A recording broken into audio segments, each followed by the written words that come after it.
seems like a little bit more confident, sure, as the years have gone by.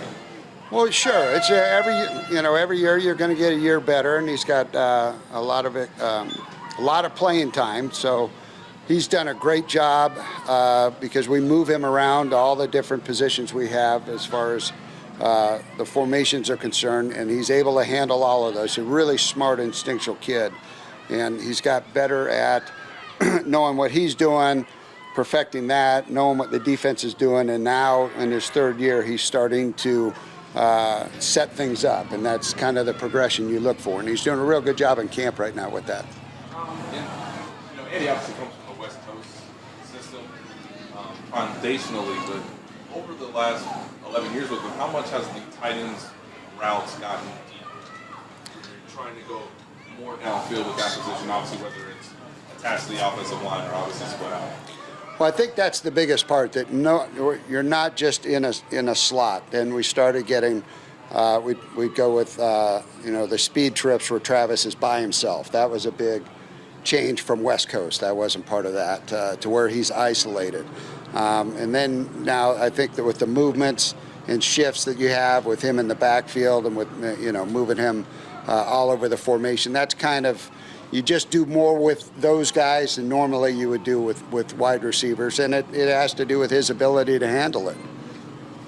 Do you have to coach differently with a guy who might run, more than a 15, 18-yard route? And how fun is that for you, given that it's not a traditional part of it? Well, yeah, it keeps expanding for me. I have to, talk to the wide receiver coaches now about being the individual receiver out there, how that differs from being in the slot number 3 or number 2. So yeah, it's helped me expand as far as what I'm doing and how much technique I have to work with them on in the different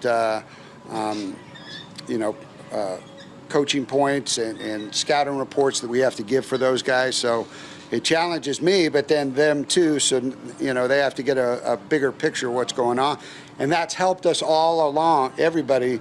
Just knowing more and more about what everybody's doing, and we have to do it not just how that's going to set me up or how I can set the route up. I might be out there too, so it's expanded a lot of what we have to cover each day in our room.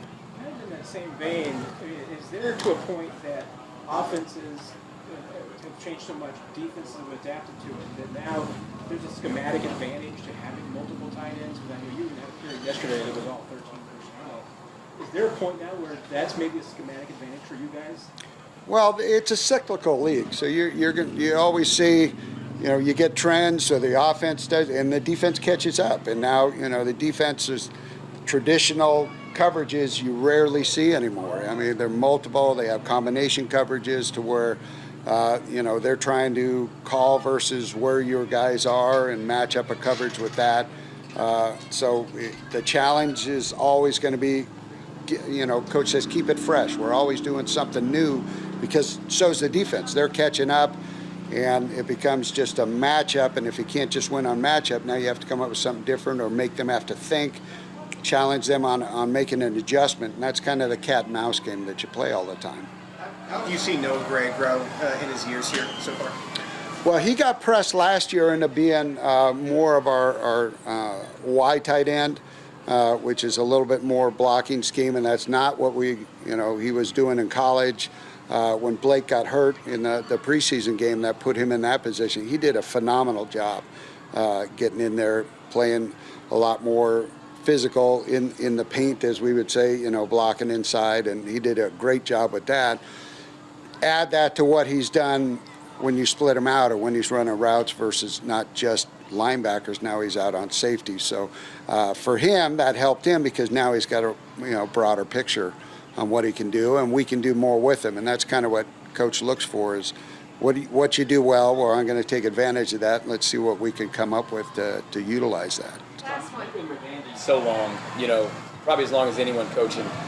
Are you amazed by how he just never seems to slow down and continues to have this drive? And you got any fun stories about in the off season when he doesn't seem to take any days off, drawing up plays? I do, but I can't share them with you. But no, he is phenomenal with his life energy. I mean, that's just constantly going. He's somebody who can survive on not a lot of sleep. I can't do that with the way he is. But you know, he's a brilliant man, and he's curious about things, and it's not just football.